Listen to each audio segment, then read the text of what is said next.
na lagi pong sumusubaybay po sa programa nyo, ha? Alam niyo ho kasi may mga pagkakataon na tinutukan po natin yan eh. Lalo na ho dun sa lingap sa mamamayan. Nung panahon po nung pandemic, na halos ang kapatid po na INC na sila po yung tumutulong dahil lockdown, kumbagay halos talagang paralisado, kumbagay halos wala pong trabaho. Ang ginawa po ng INC o Iglesia ni Cristo ay yung lingap sa mamamayan. At meron lang ho nag-send doon sa amin, di ba't ang ABS-CBN lamang, di ba? Na magpapatunay na lahat ng lumalaban po sa Iglesia ni Cristo ay nawala. Kumbaga halos lahat ng lumaban.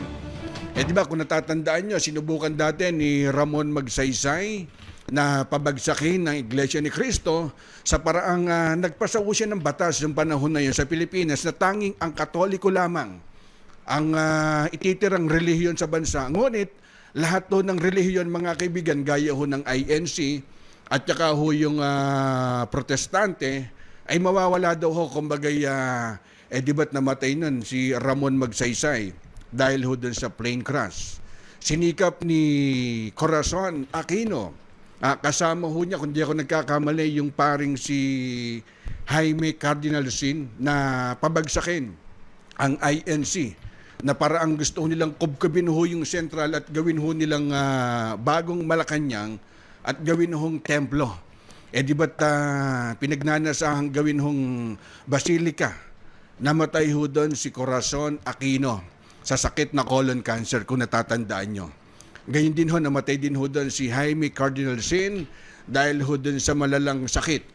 Habang papauwi naman ho galing ho sa taping, di ba't may nagposo na isang director, hindi ko lang ho ma-recall kung sinong director ho yun, ayon si Wen Deramas, di ba nagpost ho siya sa social media na may halong panlalait, kumbaga kinukutya ho niya laban ho dun sa INC, kaya siya nananaginip daw ho siya kagabi na yung kanya napanaginipan mga kaibigan ay umulan daw ho ng dinuguan at nagtakbuhan, di ba yung mga kapatid ho na iglesia at namatay ho dun si Wen Deramas doon ho sa sakit ho sa puso.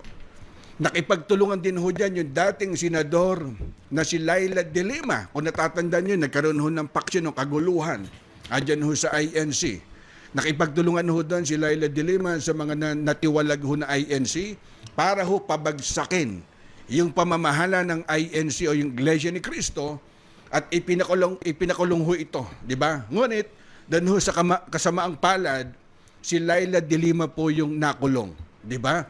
Sa layuning pabagsakin po ang Iglesia ni Cristo, gumawa po sila ng katha at saka ho bias na pagbabalita ang ABS-CBN upang mapaniwala ho nila. Di ba ang tao laban ho sa INC, sa kasamaang palad, nag-shutdown ang ABS-CBN. Alam niyo, marami na hong nagtangka na gumiba ho sa INC. Lahat ho sila hindi ho nanalo. Di ba? Huwag niyo hong gigisingin yung higanting natutulog, ito pong Iglesia ni Cristo. Natatandaan ko sa isang Twitter account, may ipinauso doon si dating Senate President JPE, yung dating senador na si Enrile, di ba? Kung gusto mong gumulo ang buhay mo, guluhin mo ang Iglesia ni Cristo, di ba?